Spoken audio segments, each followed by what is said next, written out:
Hey guys, I'm Phil Harris. And I'm Ashlee Harris. We are Shred MX Conditioning, and we provide online fitness and nutrition coaching, as well as in-person riding clinics for riders and racers from local to pro. Now, we're racers ourselves, so we'll be talking about all things moto on this channel, from motocross, fitness and nutrition, injury, prevention and maintenance, local races, amateur nationals, pro events, current happenings in the sport, and everything in between. So whether you're on the road or in the garage, turn it up and enjoy. This is Shred MX Shop Talk.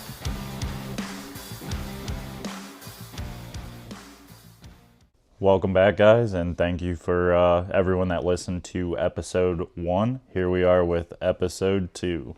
And yeah, we actually just wrapped up our first official Women's MX clinic on Monday, so I want to get into that a little bit. Now, before we get into that though, we were supposed to ride on Friday before at Route 62, and we got to talk about that a little bit. We were getting ready to leave, and Phil walked outside to hook his truck up to the trailer. Yeah, I had spent the morning getting everything together for us to go riding because I had the day off. So I was getting everything together, went all the way through, had the trailer fully loaded up. We were ready. All I had to do was hook the truck up and let it warm up, and we were on the road. Walked out to my truck, got up to the door, looked at, excuse me guys, happened to just look at the back passenger window of my truck, and it was like, it just didn't look right. It was all cracked looking, but it's tinted, so it was kind of almost like hard to tell, but I could tell there wasn't something right. I opened my driver door and looked on the inside, and it was completely spider cracked, and like it was pretty much shattered but holding together. As soon as I shut my door, it just fell out. So he comes walking in the house to tell me, he's like, well, we're not going riding now. And again, this is Friday before the riding clinic on Monday. We were going to go check the track out because they change the track every so often there. I'm like, oh, it'll be a good idea to get a feel for the track before we go coach there, right? So yeah, he comes in, he's like, well, we're not riding. And I'm like, what do you mean? So we both walk back out there, and we live in a good neighborhood, and the doors were unlocked to his truck. So it's not like anyone was trying to break into it. Like, there's a few tools in there, but there's no reason to break into the truck. Just open the door. So we're still not really sure what happened, but it was shattered, and it's wintertime, so it's cold. So it's not like we could take the truck with a shattered window. No, so that was not what I was looking forward to finding. No, but we have another truck. I also drive a truck, so his is a 2500, a Ram 2500. Mine's a 1500, but it'll haul our trailer. So like, I'm, problem solver. Oh, we'll just take my truck. Cool. We got a ball for it. We started hooking that up, and Phil's a little bit distraught about his window. So we're getting my truck all hooked up and ready to go, and put the ball in, back it up to the trailer. We actually have a drop hitch on his truck. For my truck, it's a rise. So we figured that out. Cool. Get everything hooked up, and now we're running a little bit behind because we had to clean up the glass from the truck and everything, and whatever. Like, okay, let's still go riding. This will be fine. We'll just show up a little bit late. Well, okay, so now my truck is hooked up, and pull out of the driveway, all fine, get down to the end of our road and make a left onto the main road to get out. And there's a first for everything, guys. So I'm driving because it's my truck, and we make the turn, and the trailer falls off of the back of my truck. Yeah, good times. I dropped the ball, all pun intended. I distracted more or less with everything else. I hooked everything up, had everything ready to go.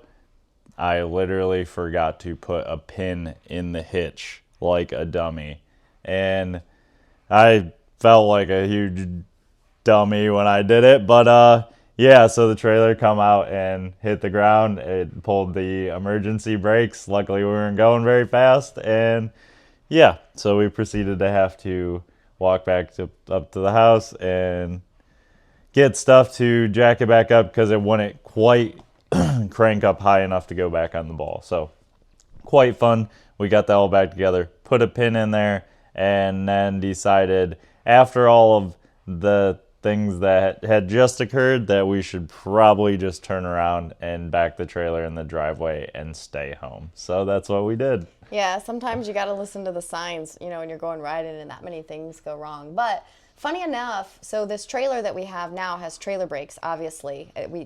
Phil mentioned that we pull the emergency brakes on the trailer. I had asked when we got this trailer, we had talked about it, like, oh, I wonder if, that happens, like you pull that emergency brake, like the release on it. I wonder if the trailer's totaled. Like, I wonder if, the wheels are just locked and you have to total the trailer.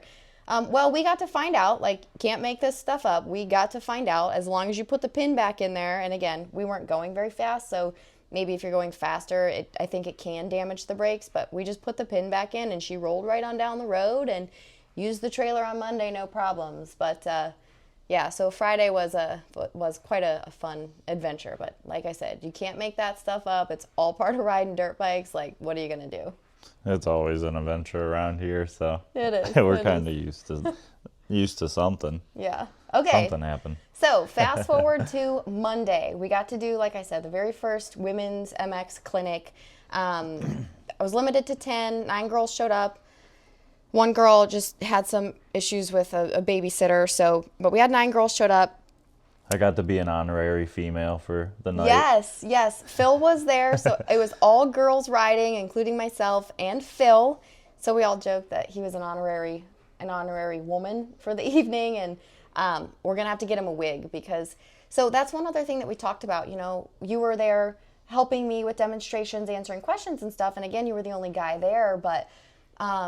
I think it was very well received. None of the girls had an issue with it, but I think a big part of that too is you've been coaching me now for 12 years. So you actually, I am a girl, so it's easy to coach other girls, but you've been coaching a girl, not only a girl, but your wife for the last 12 years. So you have that experience. You know how to, get what you're trying to say across to girls so that they can understand and everything. So I think it was very well received. No one at all told me that they had a problem with it, except that you need to wear a wig next time. So yeah, I mean, we can probably make that arrangement. Yeah, I already found one on Amazon. We're gonna get that going. Oh, okay. So sounds good. Maybe find you some boobs too. Oh, that'd be entertaining. Yeah. So anyways, a big focus, right when we got there, we went through with the girls form, got everyone on their bike, just talked about, contact points with the bike, what we want to focus on with form. We're a lot about, what both Phil and I do, whether it's the fitness, the nutrition, the on the bike, all about safety before speed. You have to have the basics down. You got to understand good form. You got to understand, obviously, the controls on the bike and everything. And all of these girls had rode before, but I think a lot of times girls don't get a lot of coaching from others. So, just talking about squeezing the bike with your knees and things like that made a big difference for these girls as soon as we got out there. So like right when we started, I saw them, kind of coaching them obviously to squeeze their knees a little bit more, and I saw them making improvements pretty quickly. Yeah, I did too. I feel like,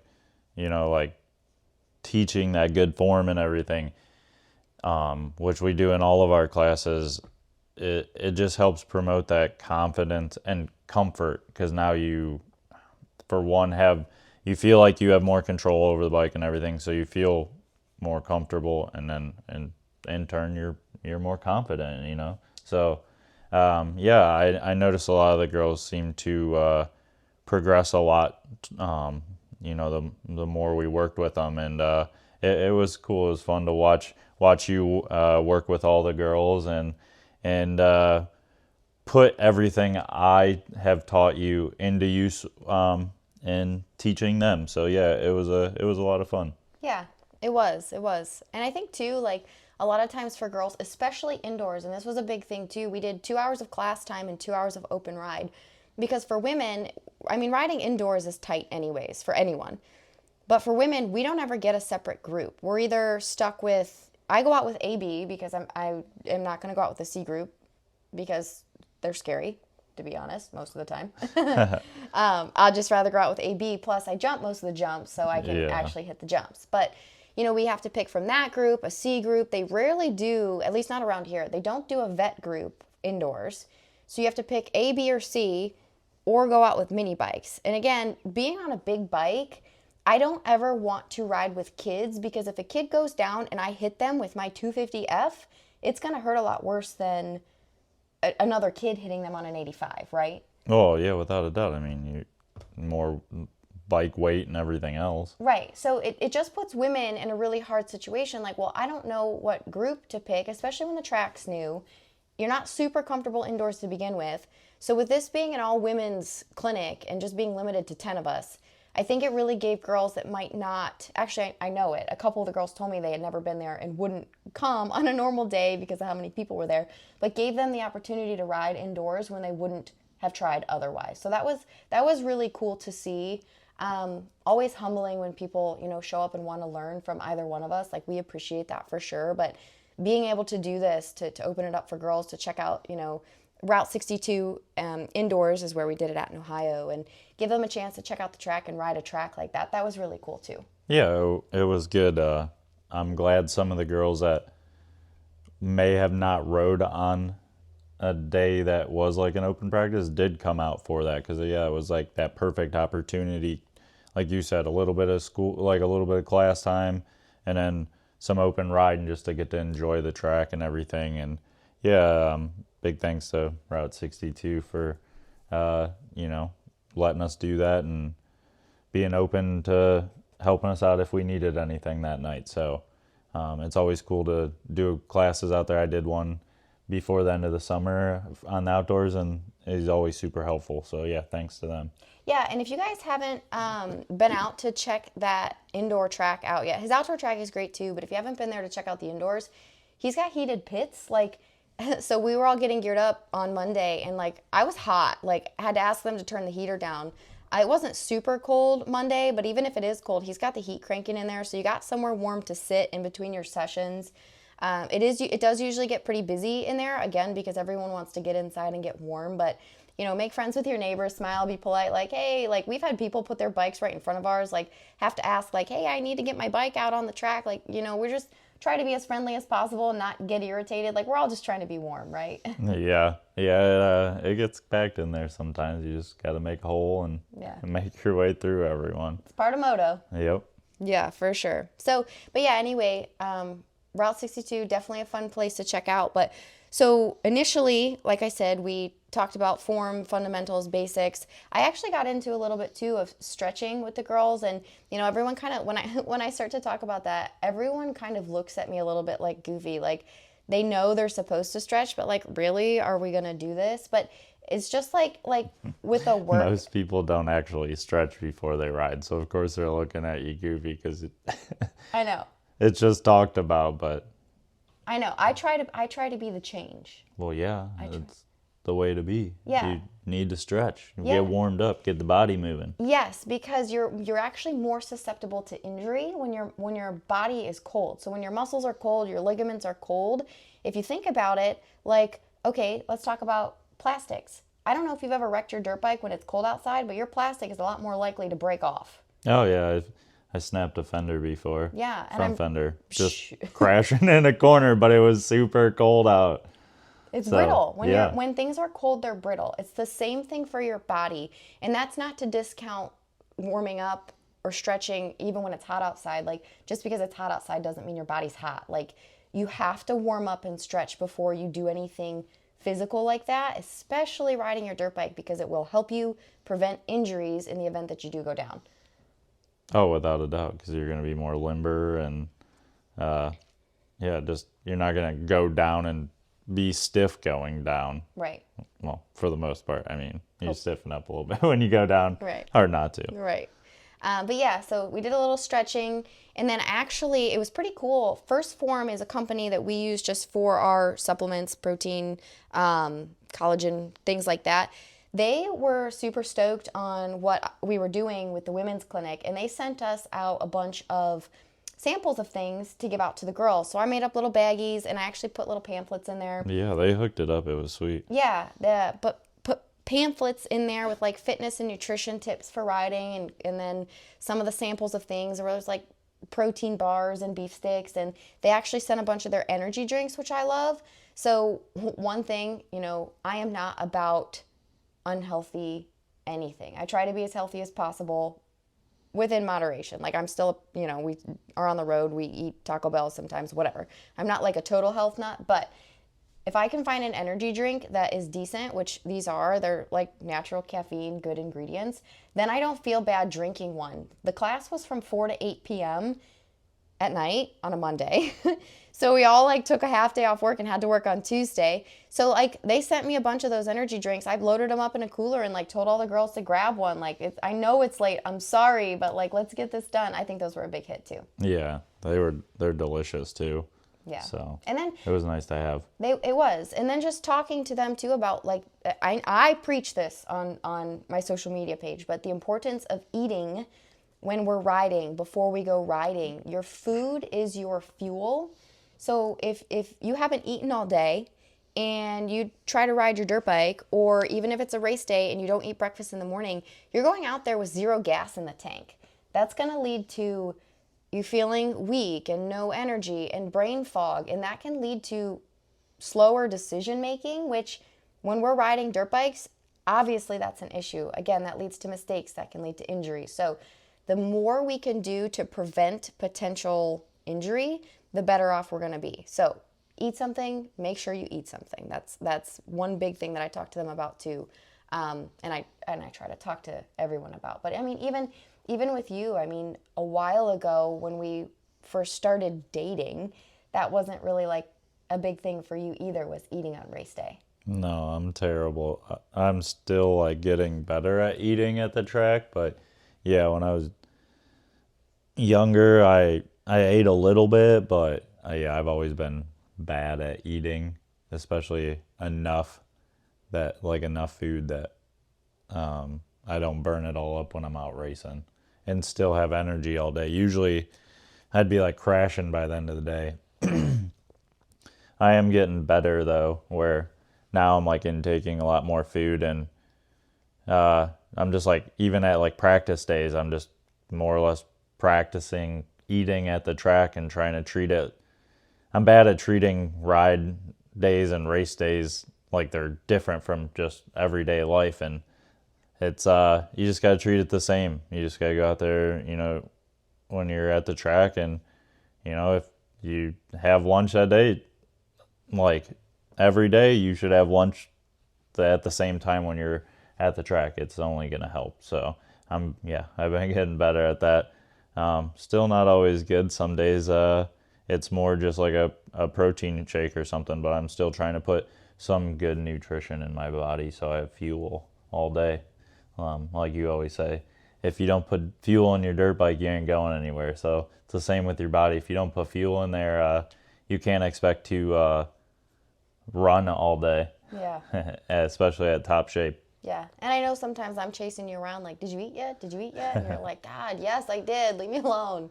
But it's that important. For me, like, I know too, whether it's a ride day or a race day, I don't know if I just have like an iron stomach, but I can literally eat anything and it doesn't bother me. Like, yeah, Miss Cottage Cheese. I've been made fun of before. We'll be sitting at, like on a race day, 85 degrees outside, and someone's like, "Are you eating cottage cheese or are you drinking milk?" Like, sure am. It's good for me. It's my fuel for the day, so it's going down. Like, it doesn't bother me.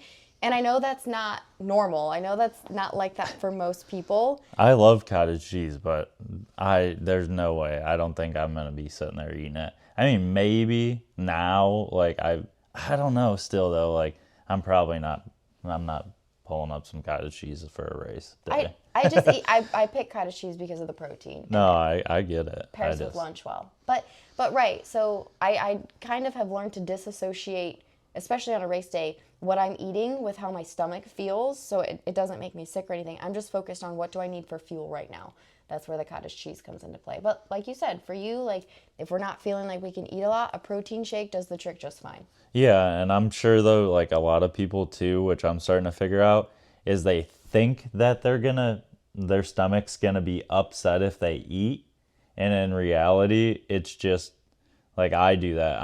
I've been playing tricks on myself. Like the last few times we were riding, I ate like a few minutes before, like, I wouldn't say a few minutes. I probably had 5 or 10 minutes, but after I ate before I got on track, but it wasn't like a long time, and my stomach didn't bother me one bit like I always thought was going to happen. So I'm like learning too that like, okay, like I can get food down and it's not going to hinder me. It's more helping me. Yeah, it is. And when you focus on that, it's easier to get it down. But it really is mind over matter. Like you said, if you're so worried that it's gonna upset your stomach or you're gonna throw it back up, you're gonna make that happen for yourself. Like, your mind is super connected with your body. Like, you can cause yourself sickness just by thinking about it. So Oh, without a doubt. reframe your mindset about it. You focus on the fact that it's fuel and it's gonna help you, and it goes down a little easier. Yeah, it definitely does. Yeah, but obviously, one other important thing about riding, which I also, talk to the girls about, in the cooler with the energy drinks, we had plenty of water because water is also important. But one thing that I actually talked about this past week on social media that I wanted to touch on today was hydration and dehydration in particular. In the summertime when it's hot out, like we're feeling thirsty, we just keep drinking water bottle after water bottle after water bottle. And it's like, oh my God, I'm still getting cramps. I still feel like I don't feel good. We've been told for so long to drink plenty of water when it's hot out, right? Oh, yeah. But the piece that... Get your water in. It's Right. going to be hot today. Right, but the thing that most people aren't told or don't know about is your electrolytes. So whether it's hot outside or we're just, riding and it's indoors, it doesn't matter. When we sweat more than just water. We sweat out sodium as well. So when you drink massive amounts of water, you're actually drowning yourself. So you're throwing off the balance of sodium in your blood. So if you don't replace that sodium or electrolytes along with the water that you're drinking, you'll dehydrate yourself from electrolytes and actually cause yourself to get very sick. So a very important piece as well, when you're drinking water, whether it's ride days, normal days, whatever, you gotta be replacing electrolytes as well. One of the things that we actually were able to give the girls on Monday as well, Element is the company that we use for electrolyte replacement. They just come in little single serve packets. Yeah, we had sample packs, right? Yeah, they sent me some to give out to the girls for the same reason, just for health reasons. And we don't like to talk about these companies. We don't make any money if you go buy their stuff. It's because we use it and we are truly trying to help people as much as possible. Arm pump. Yeah, we believe in these products. That's why we're talking about them. So Yes, but arm pump. So arm pump is huge, like cramps in your arms and things. If you don't have the right sodium or the right electrolyte balance in your body, that can cause that. oh yeah, I'm usually the reverse though. Like I've always dealt with, because I squeeze so hard with my legs, that way I don't get arm pump.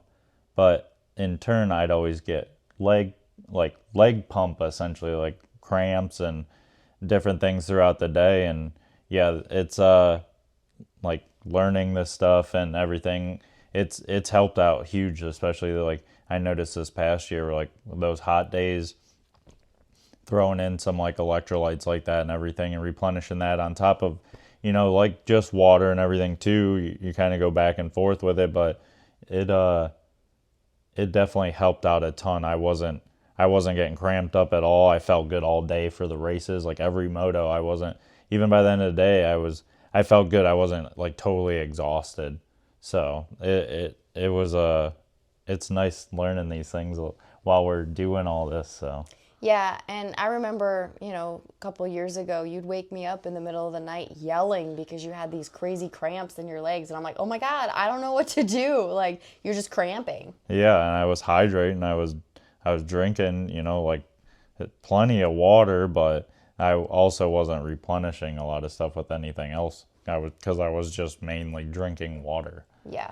And I think sometimes for us, it's easy to take it for granted how much like we've learned and incorporated all of these things into our own lives. So like we don't struggle with that stuff anymore. Like when people talk to me about arm pump, there's a list of questions that I start asking to try to pinpoint what's going on.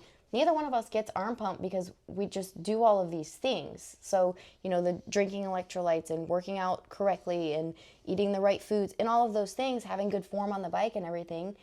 So, or a plethora of other problems that people face when it comes to riding. But it's like we have built this lifestyle that is just works really well for riding dirt bikes because we've had all of these problems personally and we've figured out how to correct them, and here we are. Like, and I'm not saying that stuff doesn't still happen once in a while, but for the most part, like you and I are both like when we go riding and racing, like we're pretty solid. We don't really have issues. Oh yeah. I mean, I know if I pump up, I know that I was not breathing. Yes.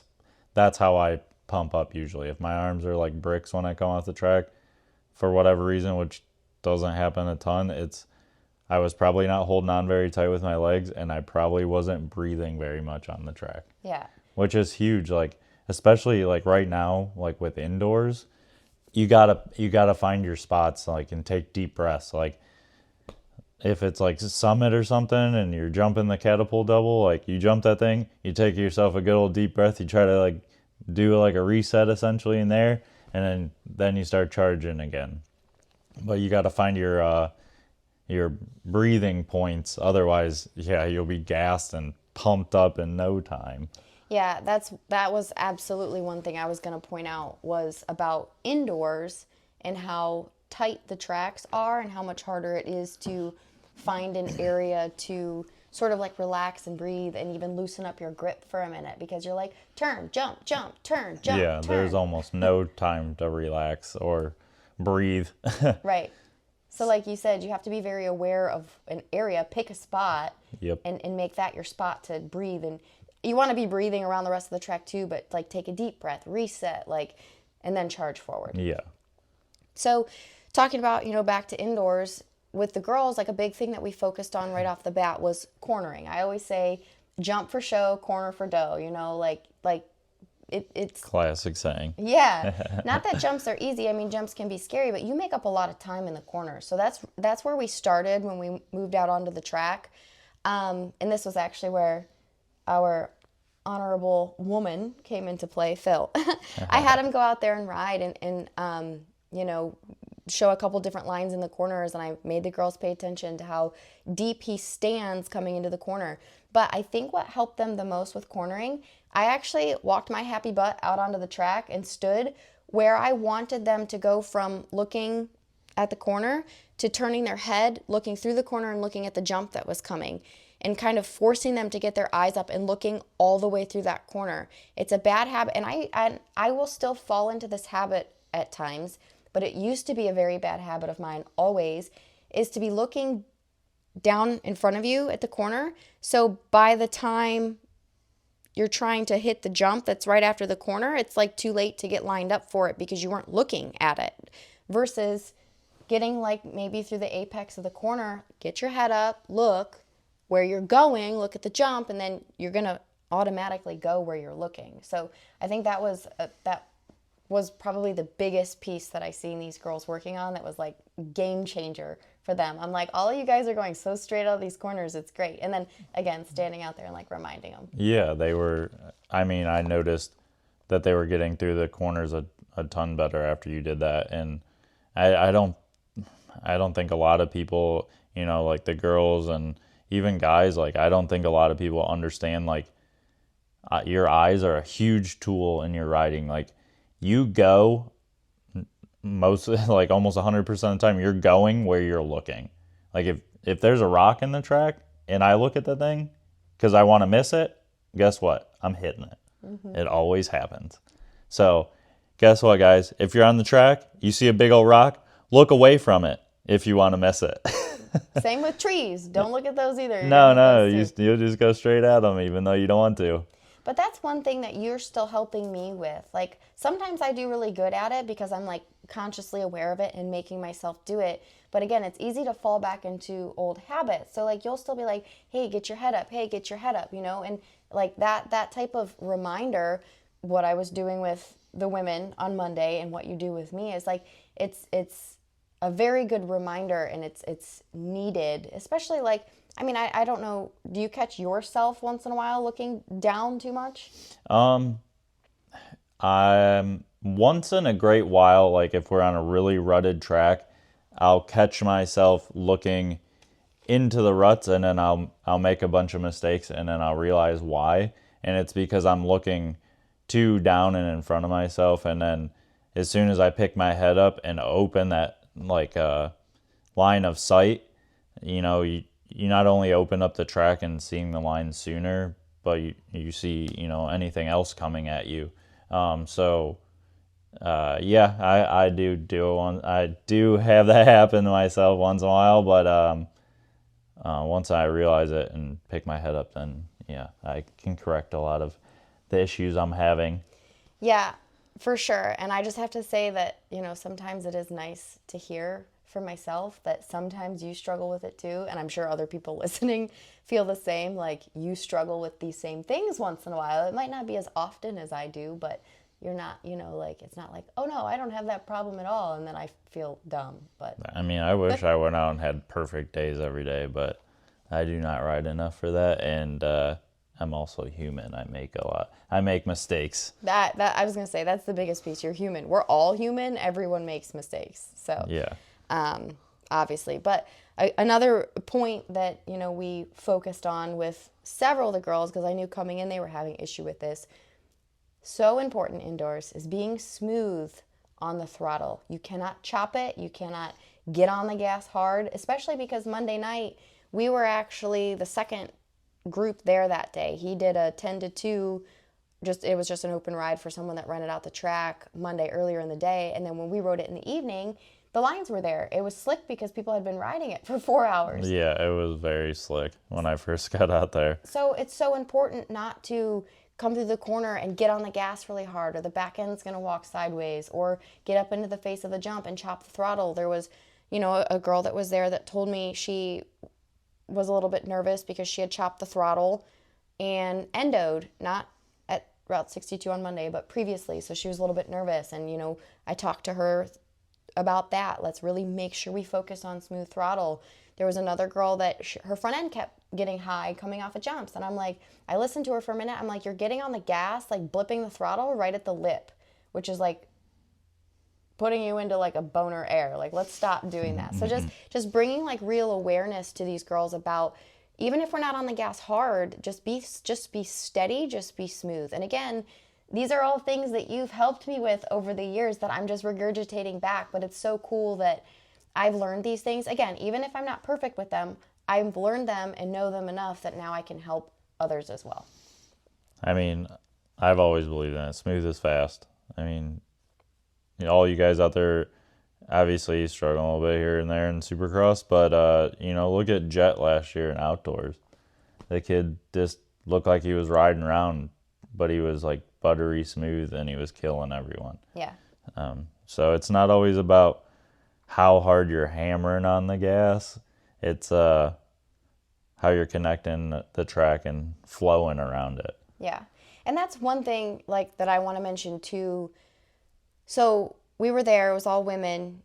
You were riding a little bit, but for the majority of it, you were rolling around, rolling over the jumps, just being very respectful to all the girls out there. Like, I don't think any of the girls would say that they felt like you might hit them. Like, you were being super respectful to girls and still like rolling around, like just carrying your momentum, having a good time. Like, you didn't tell me you had a bad time, but just enjoying yourself. No, it was fun. I just tried to roll around with the girls so they didn't feel like, I was being dangerous or anything like that. And I just kind of rolled around and played on the bike and, hit some small stuff and scrubbed over like singles, like playing around, like just turning the bike here and there or whatever. And then, when a few times the track opened up, I did, a handful of laps or whatever. But overall, I had a blast just like rolling around with all you guys and Girls. Girls with all the girls.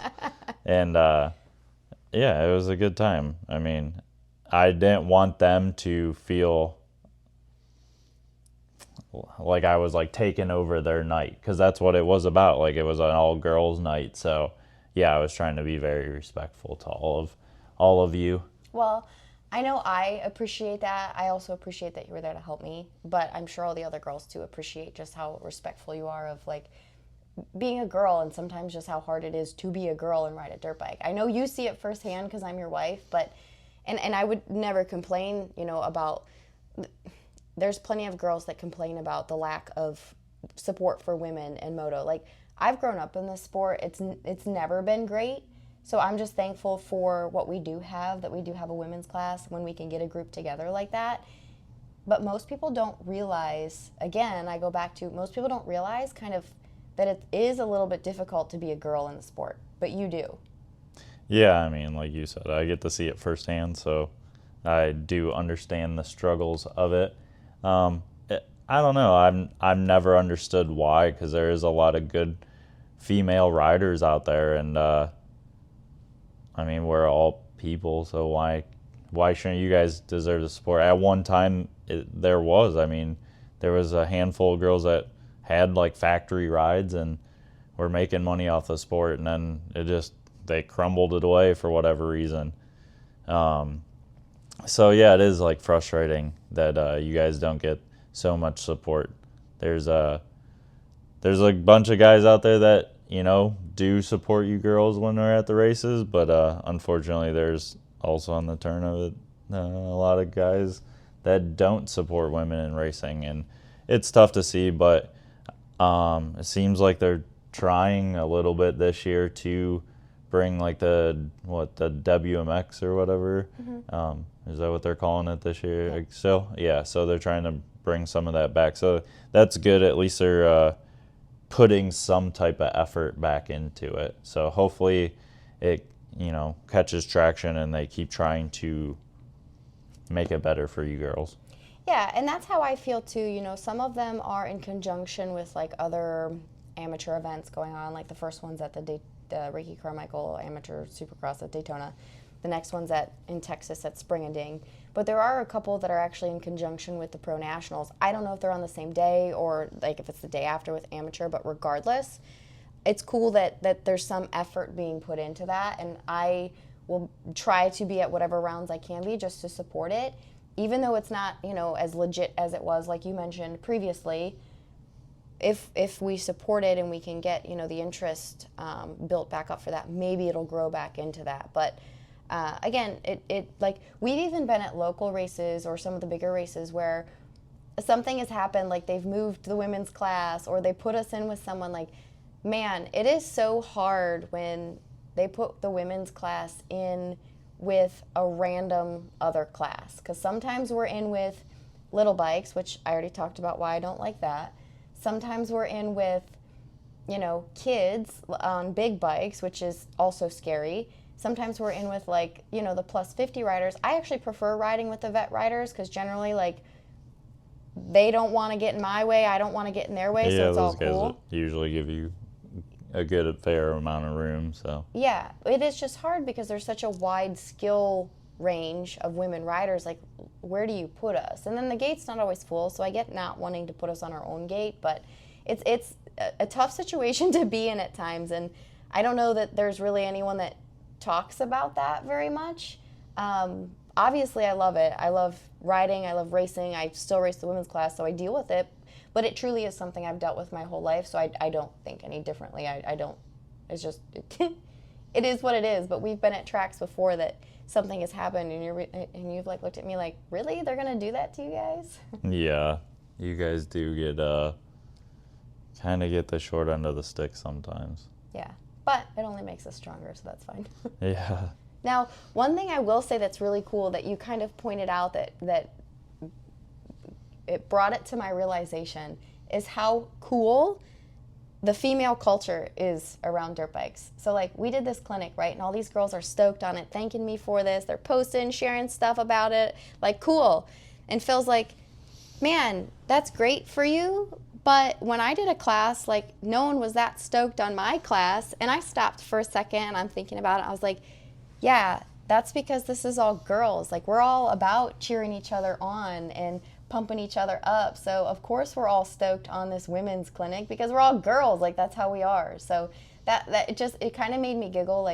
Girls really we all kind of band together and support each other when we're riding because there's not a lot of us. So it's yeah, let's pump each other up. Yeah. I mean, I got a couple I guess you call it low key comments about, the class I did, but yeah, for the most part that I didn't there was nothing posted about it, but and that's not to say guys are a little different with that stuff. Very different. That's what I was going to say. It's not to say that your class wasn't good. I was there. I helped. It was very good. But it's very easy for a guy to go find a clinic to sign up for or a training facility to sign up for. Oh yeah, I can't really name any other all girls class. So Right. So I think in that aspect, like we're definitely kind of we found like a need there and can fulfill that need. So I'm really excited about it. yeah, I'm excited for you, and it seems like there's already some girls catching wind of what you're doing in other areas of the United States. So I'm excited. It seems like there's a good possibility in the future that we might be able to travel around, and you get to do this with a lot more girls. So I think it's going to be good. It'll be fun, and I'm looking forward to getting some classes in myself here once it gets warm. So Yeah, and that's what I was going to say. That's not the only thing. Like we're not only focusing on women's clinics. Like that just happened to be one that filled a need apparently. But also, yeah. So we'll be doing our other clinics as well. Like with guys, guys can come to some of them. yeah, But anyways, I think eventually we'd like to do a couples clinic yeah, that would be fun. if we can round up enough people that both people in the relationship ride. Yeah. That'd be kind of fun. Right, I agree. But so like with those classes, the vet classes, but even with the women's classes, like if we do like the women's only clinic, I think it's truly beneficial that you have the experience you have working with me because you can equally help. Like, it's still something we get to do together. Like I might be the chatty one because I am the chatty one, I'm a girl, but like you're equally there No. helping coaching as I am, Yeah, I mean, it was your class, so like I obviously tried to, or for the most part, I tried to not say too much unless like the girls asked me something. But And some of them did, which was really cool. yeah, we had that one girl, the younger girl, Riley, and she actually had to stop me while I was riding around and asked me to help her get up onto the, like, more or less not clear the finish line, but jump up onto it. It's like a single table, and she was like on a little 150 and I was on the 450, and I'm like, I can try to, go a good speed for you to follow me up to it. And we rolled around a few times, and I rolled, the sections before because I knew she wasn't jumping them, and I tried to stay as close in front of her as I could, and then just kind of jump up there. And then yeah, she kind of rolled around a few times, and then the last time I let her go in front of me, and I was like kind of following her up to it, and I wasn't sure if she was going to do it, and she ended up jumping up there perfectly. So it was pretty cool, and I was actually excited. I was behind her and got to watch her jump it. One, for in case something did happen, I was right there. I knew what she was trying to do, and then I got to watch her do it perfectly, and then she rolled on into the next corner, and she looked back, and I gave her a big old thumbs up. So it was fun. So yeah, it was nice that I was able to provide some value to the class as well.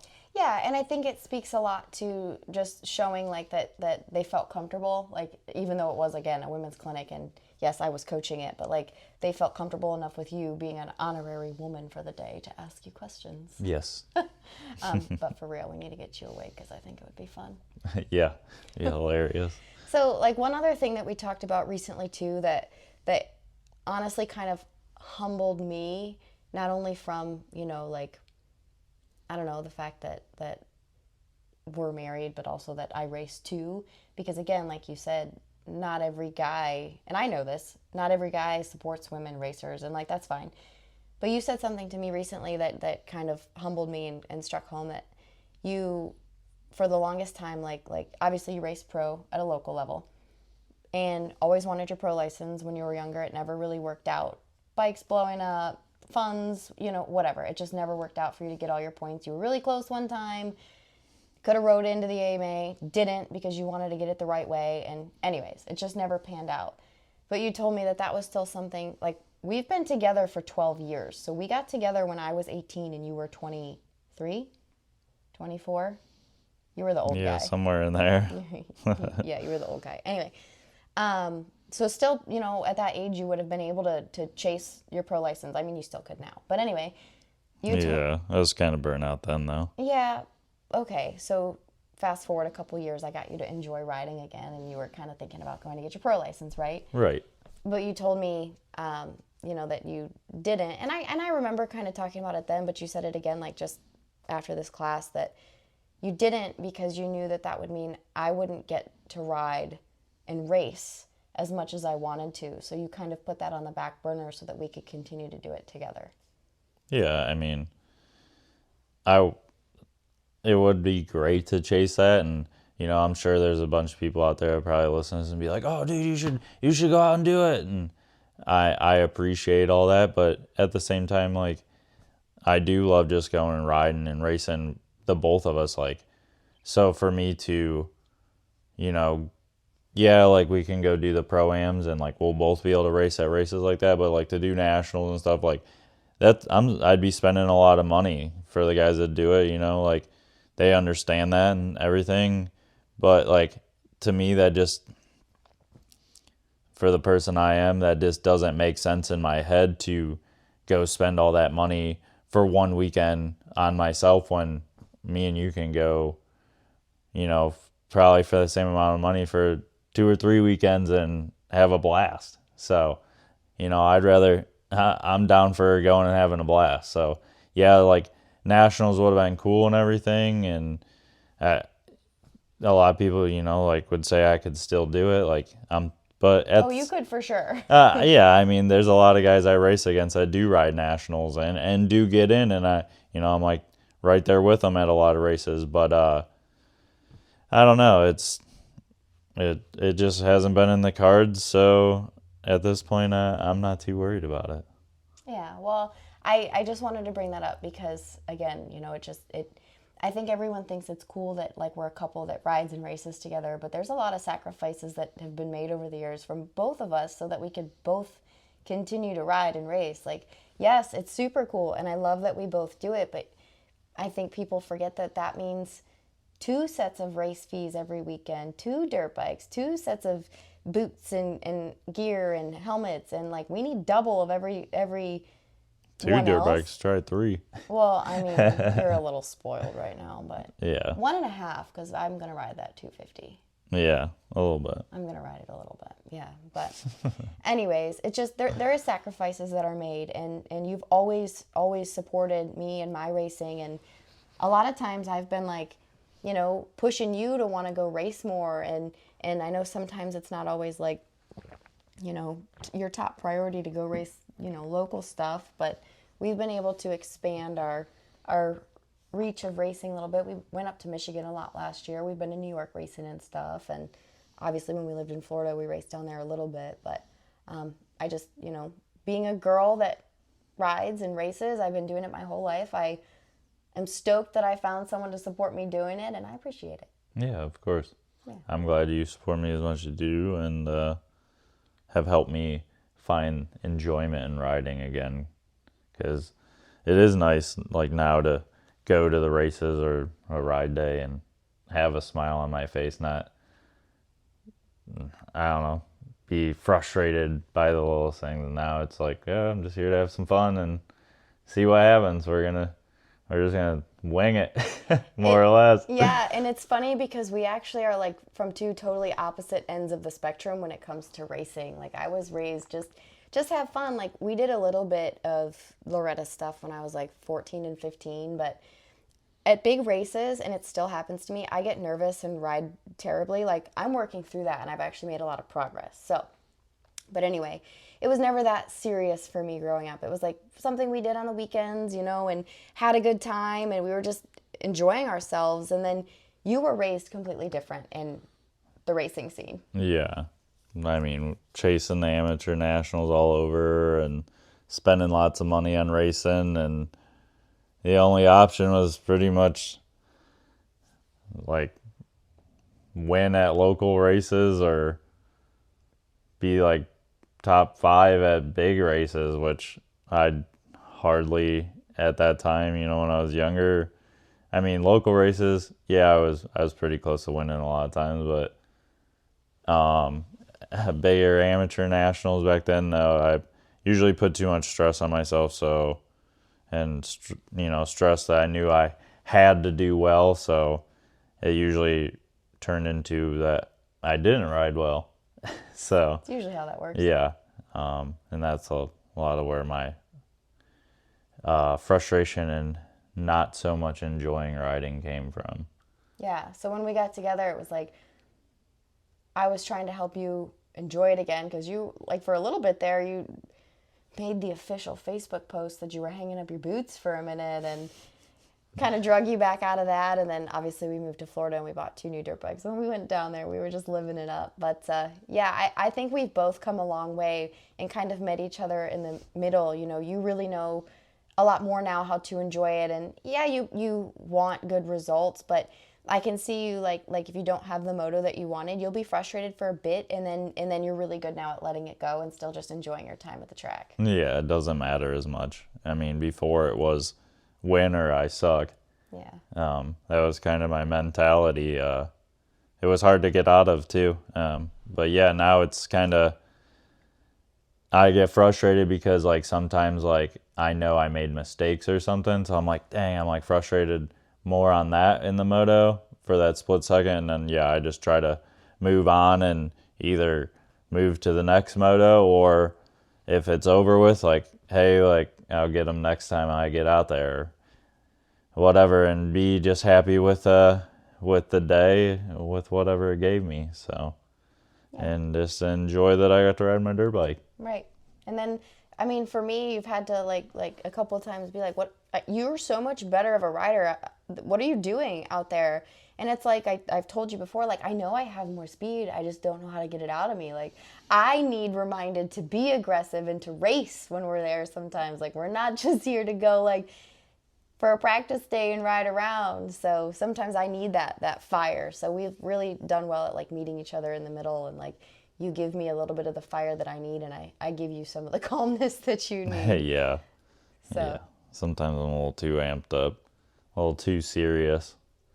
So getting Yeah. better at that. Just having fun, smiling, laughing, yeah. talking to people. I'm just such a big believer that if you're, it doesn't matter how you do. It doesn't even matter if you ride dirt bikes. If you're the person at the track that's having the most fun, people are going to want to talk to you and hang out with you and be having a good time with you. So it's more important to be happy and having a good time than always be the Good vibes only. yes, always good vibes. So yeah, I mean, for the women's clinic, it was great. We finished up about 8. It was a late night for us. Tuesday, we were both dragging. That's why it's actually Wednesday now, and we're just getting to talking about it today. But looking forward to the next one in a couple weeks. It's about half full, so get a few more girls signed up for that one. There is potential that if that doesn't fill up completely, we might open it to a couple of vet riders, but I can't say that for sure yet until we give girls the opportunity to sign up over the next couple weeks. But that's kind of a precursor to some of the other classes we want to do, some vet classes. Yeah. Vet riders only for some training clinics. Again, because not everyone wants to train next to kids. So, but otherwise, I mean, this weekend we're going racing at Route 62. Yeah, Saturday and Sunday. Should be interesting. It's a day race for both days, so that's different. I'm so used to racing at night for indoor, so. Yeah, and we talked about that a little bit. I kind of like the night show setup for indoors. It just reminds me of more of like the show, kind of like Supercross is. Like you do all your qualifying and stuff during the day. Like, although I will say like obviously I like when the program is a little bit more concise. Like we don't have to be there for practice at 11. Heats start at 3, mains start at 7. Like that makes for a long day. But I do like it a little bit more for indoors when it is like the night show. Although this will give us the opportunity to like get home and go to sleep Saturday night so that we can show back up on Sunday. Yeah. So, but it'll be interesting. It should be interesting. I think it'll be cool though. It's supposed to be beautiful this weekend as well, so that'll be nice. I know. January. Oh no, we're about to be in February, and we're gonna have 50 degrees and sun. Yeah. That's unheard of. It's Ohio for you. Yeah, so we might actually get to pit outside. This is true. So, but anyways, that was just wanted to chat about the women's class that we did, and again, the next one coming up and everything. So we will keep you guys posted on what's going on or any other events that we have planned or scheduled. And yeah, we'll be back here chatting again soon. Yeah. Thanks, guys. Thanks for listening.